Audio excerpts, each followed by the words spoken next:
नमस्कार विद्यार्थियों। आज हम BCom part first business statistics में अपकिरण के बारे में पढ़ेंगे। अपकिरण यानी डिस्पर्सन। अपकिरण का अर्थ अंग्रेजी के डिस्पर्स शब्द से बना है। जो अपकिरण है वो अंग्रेजी के डिस्पर्स शब्द से बना है। डिस्पर्स का तात्पर्य है फैलाव। सामान्य शब्दों में अपकिरण से तात्पर्य है समंकों या आंकड़ों के फैलाव की माप से है, यानी जो फैलाव है उसका माप करना ही अपकिरण कहलाता है। अपकिरण द्वारा हम श्रेणी में विद्यमान विभिन्न पद मूल्यों के बिखराव, प्रसार अथवा वेरिएशन का माप ज्ञात करते हैं। अपकिरण के माप की विभिन्न विधियों के अंतर्गत पहली विधि है गणितीय विधि, दूसरी है बिंदु रेखीय पद्धति। बिंदु रेखीय पद्धति के अंतर्गत लॉरेंज वक्र आता है, लॉरेंज कर्व। और जो गणित रीति है उसके अंतर्गत जो पहली रीति है सीमा रीति, मेथड ऑफ लिमिट्स। इसमें हम पहला निकालेंगे विस्तार यानी रेंज, सेकंड निकालेंगे इंटर क्वार्टाइल रेंज अंतर चतुर्थक विस्तार, और थर्ड निकालेंगे शतमक विस्तार। और विचलन माध्य रीति के अंतर्गत जो मेथड ऑफ एवरेज डेविएशन है उसके अंतर्गत चतुर्थक विचलन यानी क्वार्टाइल डेविएशन, माध्य विचलन यानी मीन डेविएशन एंड परिमाप विचलन यानी स्टैंडर्ड डेविएशन। ये सभी जो हैं वो अपकिरण के अंतर्गत माप है। तो अपकिरण मापने की गणितीय विधियाँ पहले हम पढ़ेंगे आज। उसमें सबसे पहले देखते हैं विस्तार, रेंज। जो रेंज है किसी समग्र श्रेणी के सबसे बड़े मूल्य सबसे छोटे मूल्य के अंतर को उसका विस्तार कहते हैं। यानी जो सबसे बड़ा मूल्य माइनस सबसे छोटा मूल्य करेंगे तो वो जो डिफरेंस आएगा वो हमारा रेंज होगा। तो इसका फॉर्मूला है range is equal to E2 minus E1। Range मतलब विस्तार हो गया, E2 यानी सबसे बड़ा मूल्य और E1 सबसे छोटा मूल्य। दूसरी हम निकालेंगे विस्तार गुणांक। विस्तार गुणांक में कोफिशिएंट ऑफ रेंज दो या दो से अधिक समग्र श्रेणियों के विस्तार का तुलनात्मक अध्ययन करने के लिए सापेक्ष माप की आवश्यकता होती है। विस्तार के सापेक्ष माप को विस्तार गुणांक कहते हैं, जिसकी गणना निम्न सूत्र से की जा सकती है। तो इसका फॉर्मूला है coefficient of range equal to E2 minus E1 upon E2 plus E1। तो इसमें दो फॉर्मूले हो गए। पहला हो गया R is equal to E2 minus E1, दूसरा है कोफिशिएंट ऑफ रेंज। जो कोफिशिएंट ऑफ रेंज है इसका फॉर्मूला है E2 minus E1 upon E2 plus E1। तो रेंज के दो फॉर्मूला हैं। फर्स्ट हमारा है रेंज निकालना, दूसरा कोफिशिएंट ऑफ रेंज। तो अब व्यक्तिगत श्रेणी में विस्तार गणना, हम इंडिविजुअल सीरीज में रेंज किस प्रकार निकालेंगे। निम्न समकों से विस्तार है उसका गुणक ज्ञात कीजिए। तो रोल नंबर आपको दे रखे हैं क्योंकि ये इंडिविजुअल सीरीज है। इसमें तो roll number 1 2 3 4 5। First roll number वाले के 30 मार्क्स हैं, सेकंड वाले के 16, थर्ड के 46, फोर्थ के 57 और फिफ्थ के 66 मार्क्स आए। तो सबसे बड़ा मूल्य वो हमारा है 66 और सबसे छोटा मूल्य हमारा 16 है। तो E2 हो जाएगा 66 और E1 हो जाएगा 16। अब निकालेंगे R। पूछा इन्होंने क्या है, विस्तार उसका गुणक ज्ञात कीजिए। तो विस्तार जो R निकालेंगे इसका फॉर्मूला है होगा E2 यानी 66 माइनस E1 यानी 16। 66 माइनस 16 जो 50 आएगा हमारा रेंज आ जाएगा। और जो निकालना विस्तार गुणक है उसका formula E2 minus E1 upon E2 plus E1। तो 66 माइनस 16 50 आ जाएगा और 66 प्लस 16 तो यहाँ 82 आ जाएगा। तो हम डिवाइड करेंगे तो 61 इसका 0.61 इसका आंसर आ जाएगा। अगला एग्जाम्पल देखिए, एक फर्म के 5 माह का मासिक लाभ निम्न प्रकार है, आप विस्तार एवं गुणक ज्ञात कीजिए।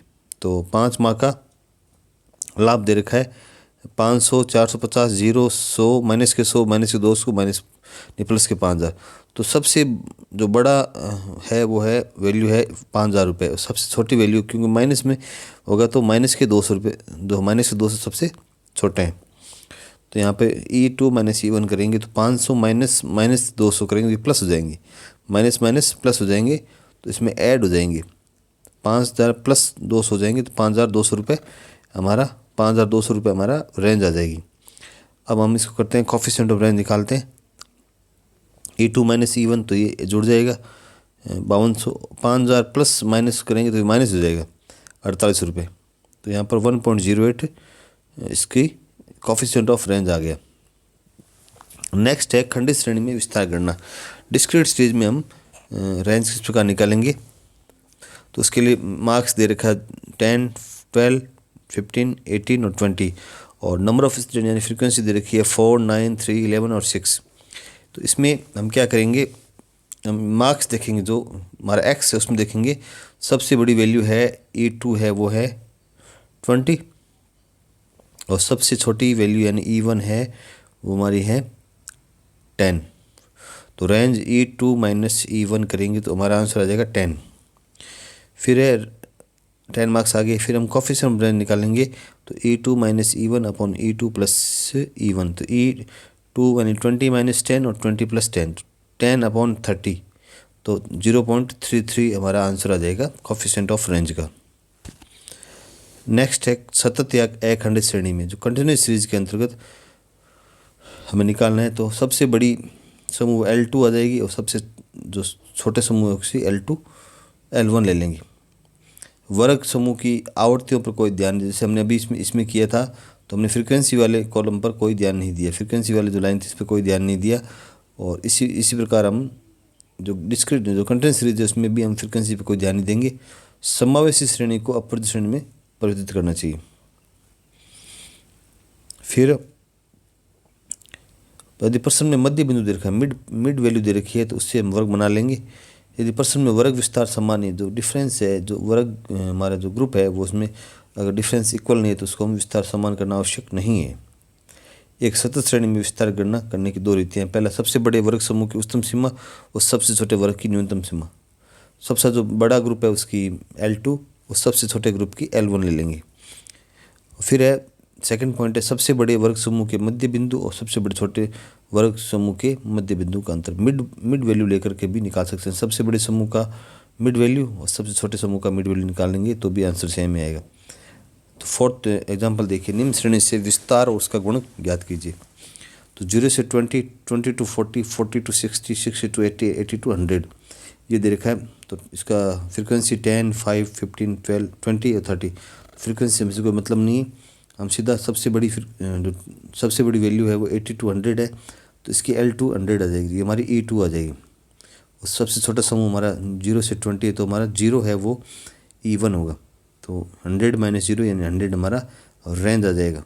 फिर कॉफिशिएंट ऑफ रेंज निकालेंगे तो 100 माइनस 0, 100 प्लस 0, तो 100/100 यानी इसका आंसर 1 आ जाएगा। अब समावेशी श्रेणी में विस्तार ज्ञात करना। समावेशी श्रेणी यानी जो डिफरेंस है, जैसे पहले ग्रुप की L2 है, नेक्स्ट ग्रुप की L1 होनी चाहिए, बट उसमें एक का डिफरेंस आ रहा है, जैसे 15 से 19, फिर 20 से 24 आ रहा है, फिर 25 से 29 आ रहा है, फिर यहाँ एक का डिफरेंस है, फिर यहाँ इसमें एक का डिफरेंस है। ये हमारी समावेशी श्रेणी आ गई, इसको हमें अपवर्ती में कन्वर्ट करना पड़ेगा। तो अपवर्ती में कन्वर्ट करेंगे तो हम क्या करेंगे, जो इसका जो अंतर है यानी एक का अंतर है, तो अंतर का आधा करेंगे, एक बार अंतर को L1 में से लेस करेंगे और L2 में ऐड करेंगे। तो पहला ग्रुप हमारा बनेगा 14.5 से 19.5, फिर नेक्स्ट 19.5 से 24.5, फिर 24.5 से 29.5, फिर लास्ट है 29.5 से 34.5। तो 34.5 ये हमारा E2 होगा और 14.5 ये हमारा E1 होगा। तो रेंज के फॉर्मूले में हम क्या करेंगे, R1 माइनस R2, इसमें कोफिशिएंट ऑफ रेंज पूछा है तो सीधा ही कर देंगे हम E2 minus E1 upon E2 plus E1। तो E2 हमारा 34.5 है, माइनस 14.5 तो 20 आ जाएगा, और नीचे 49 आ जाएगा, तो 0.408 इसका आंसर आ जाएगा। अब मध्य बिंदु के आधार पर हम अगर मिड पॉइंट लेते हैं हम, तो मिड पॉइंट देखिए, सबसे बड़े समूह है वो हमारा 14, सबसे छोटा सा 14.5, और इसको जोड़ लेते हैं 19.5, तो ये हो गया 20 और 34 हो गया, 34/2 तो 17 आ जाएगा मिड पॉइंट। और सबसे छोटा जो सबसे बड़ा ग्रुप है 29 0.5 प्लस 34.5, तो 30 और 34 हो गया 64 डिवाइडेड बाई 2, ये 32 आ जाएगा। तो हमारा आंसर होगा 32 माइनस 17, उच्चतम वर्ग का मध्य बिंदु यानी 32 और छोटे ग्रुप का 17 अपॉन में 32 प्लस 17 करेंगे तो 0.31 आंसर आ जाएगा। इसमें डिफरेंस आएगा दोनों में, इसमें 0.408 आ रहा है, इसमें 0.31 आ रहा है। विस्तार गुणांक एवं एक मूल्य न्यूनतम या अधिकतम ज्ञात होने पर दूसरा मूल्य ज्ञात करना। अगर आपको कोफिशिएंट ऑफ रेंज दे रखा है और न्यूनतम या मिनिमम और मैक्सिमम दोनों में से एक वैल्यू ज्ञात है तो उस वैल्यू कैसे ज्ञात करेंगे। तो इसके लिए देखिए, अधिकतम मूल्य 80 है और विस्तार गुणांक दे रखा है 6.6। आपको मिनिमम जो वैल्यू वो निकालनी है। तो E2 माइनस E1, तो E2 यानी 0.6 हम ले लेंगे फॉर्मूले में, 0.6 80 हमारा E2 है माइनस हमें E1 निकालना है अपॉन 80 प्लस E1।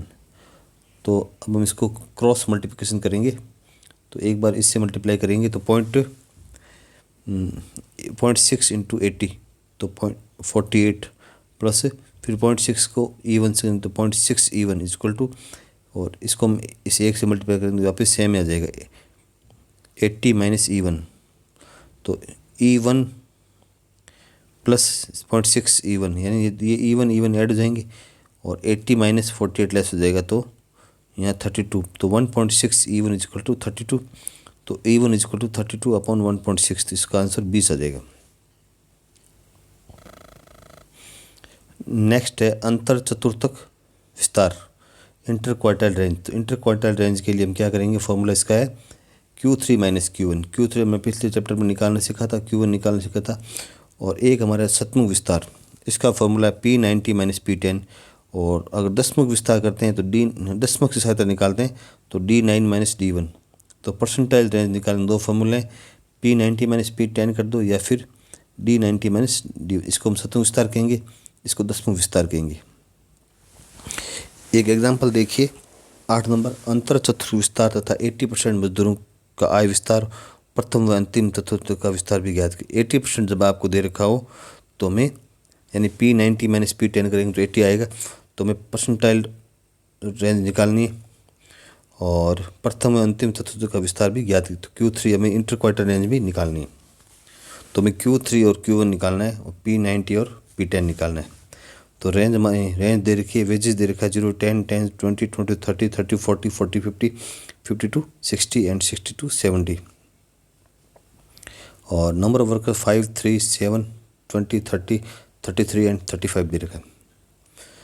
अब हमें क्या क्या निकालना है, Q3 निकालना है, Q1 निकालना है, P90 निकालना है, P10 या P90, P10 और P90 या D9 या D1 निकालेंगे। तो सबसे पहले देखते हैं, ग्रुप ले लिया फ्रीक्वेंसी, तो हम इसका CF निकालेंगे 5, 5 और 3 8, 8 और 7 15, 15 और 20 35, 35 30, 65, 65 33, 98 93 एंड 98 प्लस 35 यानी 133 ये आ जाएगा। Q1 निकालने के लिए साइज ऑफ n/4 आइटम, क्योंकि ये हमारी कंटिन्यूस सीरीज है तो n/4 होगा। n हमारा number of total number of frequency होगा, तो ये 133 अपॉन 4 करेंगे तो 33.25। तो 33.25 को हम सबसे बड़ी फ्रिक्वेंसी में देखेंगे, CF में देखेंगे तो किस में आ रहा है, इसमें आ रहा है। तो इसका ग्रुप है 30 से 40, तो हमारा फर्स्ट क्वार्टाइल ग्रुप हो जाएगा 30 से 40। फॉर्मूला अप्लाई करेंगे Q1 is equal to L1 plus I upon F QC minus C। तो L1 इस ग्रुप का 30 है और इसमें डिफरेंस दोनों में 30 से 40 एंड 10 का डिफरेंस है तो आई आ जाएगा। इस ग्रुप की फ्रिक्वेंसी F है 20 आ जाएगी। और Q1 जो हमने पहले निकाला, स्मॉल Q1 है, ये है 33.25 यहाँ जाएगा। और C यानी जो 33 हम जो क्वार्टाइल वाली हमने ग्रुप देखा था, इससे पहले वाले ग्रुप की फिर CF यहाँ 15 आ जाएगी। सॉल्व करने पर 39.13 हमारा Q1 आ जाएगा। अब इसी प्रकार हम Q3 निकालेंगे, तो साइज ऑफ 3n/4, तो यहाँ जाएगा 99.75। 99.75 को हम CF में देखेंगे तो यहाँ इस लास्ट वाले में आएगा, क्योंकि 98 तक यहाँ है, फिर 99.75 इसमें आएगा। तो इसका ग्रुप हमारा 62 70 है। तो थर्ड क्वार्टर ग्रुप हमारा 62 70 होगा। हम फॉर्मूला अप्लाई करेंगे Q3 equal to L1 plus I upon F Q3 minus सी।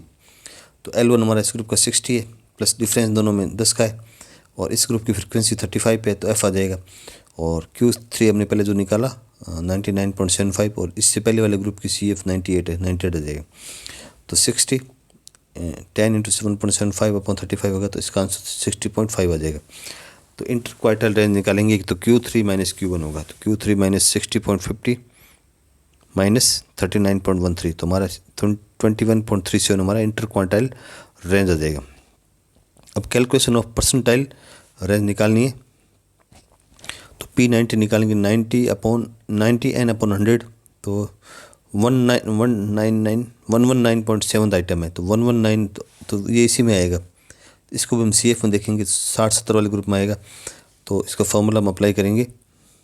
और P10 देखते हैं, तो P10 भी 10n अपॉन 100 करते हैं, इसका 13.3, तो 13.3 इसमें आएगा, तो हमारा ये ग्रुप होगा 20 से 30, एंड P90 ग्रुप 60 से 70, और P10 ग्रुप हमारा 20 to 30। तो पहले P90 निकालते हैं, तो L1 plus I upon F P90 upon minus C, तो L1 हमारा 60 हो गया, इसका माइनस से प्लस आई डिफरेंस 10 का है, अपॉन फ्रिक्वेंसी इस ग्रुप की 35 है, 35 ले ली, इंटू P90 हमने अभी निकाला 119.7 माइनस इस ग्रुप से पहले वाले ग्रुप की CF 98, सॉल्व करने पर 66.20 आया। फिर हम लेते हैं P10 L1 plus I upon F P10 minus C, तो इसको सॉल्व, इसका जो ग्रुप है L1 20 है, डिफरेंस 10 का है, इस ग्रुप की फ्रिक्वेंसी 7 है, और P10 हमने निकाला 13.3 माइनस 10 इस ग्रुप से पहले वाले ग्रुप की CF 10 आ गई, सॉल्व करने पर 27.57। अब पहले P90 माइनस से P10 करते हैं, तो 38.63, तो ये हमारा 80% विस्तार हो गया, 80% श्रमिक मजदूर विस्तार हो गया 38.63। फिर range of first quarter Q3 minus minimum value 39.10, minimum value हमारी 0 है, तो ये 39.13 आ जाएगा। रेंज ऑफ लास्ट निकालनी है, तो minimum maximum value minus Q3 करना पड़ेगा, तो 70 माइनस 60.5, 70 यानी सबसे बड़ी Q1 हमारा था ये 39.13 माइनस सब जो मैक्सिमम वैल्यू है वो है 70, क्योंकि 70 आ रही है, और 39 Q3 इसमें मिनिमम वैल्यू माइनस Q3 करना है, तो Q3 हमारे भी निकाला ये 60.5 दस कर देंगे, तो 9.5 हमारा रेंज ऑफ लास्ट क्वार्टर आ जाएगी। तो इसके जो फॉर्मूले हैं वो ये हैं, प्रथम चतुर्थ का विस्तार रेंज ऑफ फर्स्ट क्वार्टर, इसका Q1 माइनस मिनिमम वैल्यू आएगा, और अंतिम चतुर्थ का विस्तार मैक्सिमम वैल्यू माइनस Q3, ये दो फॉर्मूले और याद करने।